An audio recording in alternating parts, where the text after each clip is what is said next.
It was a train wreck for the Yes campaign. Devastating loss for the Prime Minister and the government, you'd have to say, Kieran. They've spent 18 months talking about this, and it very much looks like a result of more than 60 to 40 for the No campaign. The Prime Minister gave a press conference last night in the wake of the result, just as the polls closed in Western Australia. And he said, look, I was just delivering a request for this referendum from Aboriginal leaders. We have given Aboriginal and Torres Strait Islander people the fulfilment of their request, that we take forward an idea that had been decades in the making, and we would give the Australian people the opportunity to decide for themselves. This moment of disagreement does not define us, and it will not divide us. We are not yes voters or no voters. We are all Australians. Without naming the opposition leader Peter Dutton, it was clear that Anthony Albanese was seeking to blame him for the result. Peter Dutton announced in April the coalition would not support the Yes campaign for an Indigenous Voice to Parliament to be enshrined in the Constitution. Anthony Albanese pointed out that it was very tough to win. In fact, it had never occurred before in Australia's history that a non-bipartisan referendum had got up, should I say. The analysis will go on for some time, no doubt.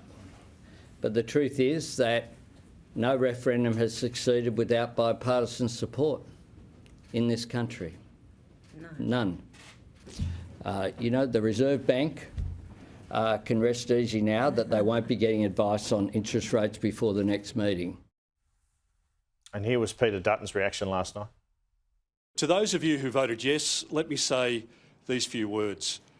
As a leader of the coalition who has supported the No campaign, while I disagree with your position, I respect your decision to have voted yes.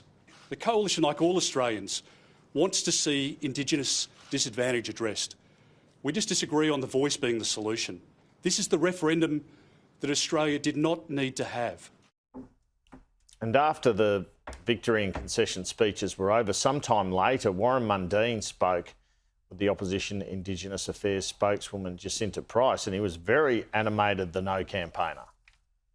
You know what? People are committing suicides in these communities.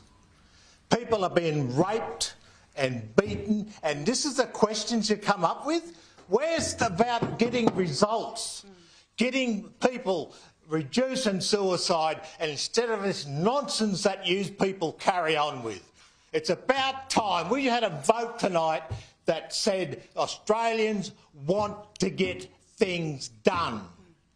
Well, stop talking about all this other nonsense and actually start talking about those kids and those who are young as 9 and 10 who commit suicide in their communities, and those kids who get raped and pillaged, and people who haven't got jobs, for God's sake.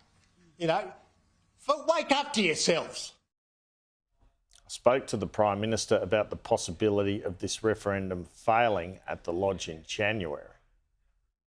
But if you put this up and it fails, doesn't that set back reconciliation? I mean, it's a pivotal...